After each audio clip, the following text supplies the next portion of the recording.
爱生活，爱美食。大家好，我是小丽。我们今天来做一款味道非常鲜美的虾滑蒸包，简单又营养，2口一个，超好吃。这是需要准备的材料：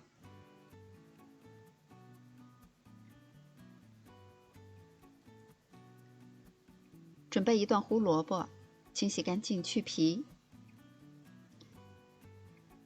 切成小丁。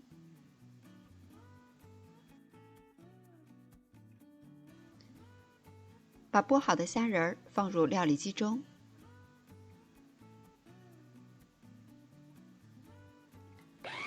打成泥，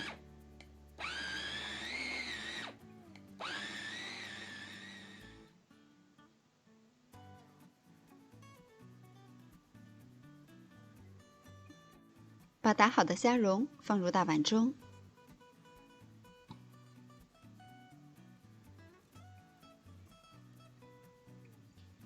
加入胡萝卜丁、甜玉米粒儿，这2种材料可以根据自己的喜好适量的增减。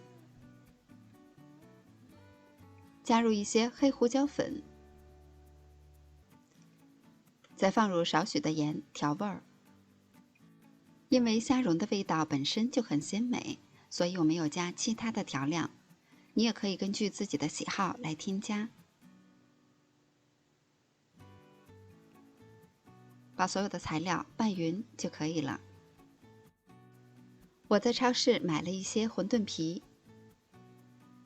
把我们搅好的馅料放入中间，再像包小包子一样的把它包起来，封好口，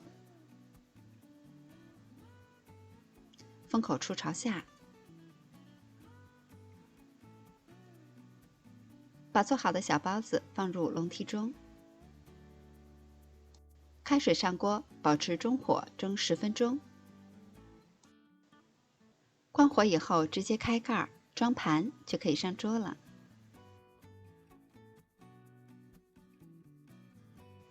大家都知道，虾的蛋白质含量非常高，经常食用对身体是很有好处的。我们今天又添加了胡萝卜和玉米，更丰富了它的营养。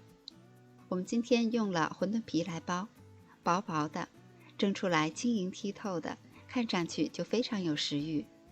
吃上去的口感，里边的虾滑 QQ 的，很有弹性，味道也是非常鲜美。这样简单又营养的美食，很适合我们给家人做早餐。喜欢的小伙伴们也可动手试一下吧。我是小丽，每天都做好吃的。如果你也喜欢我的视频，就请关注留言吧。感谢您的收看，明天见。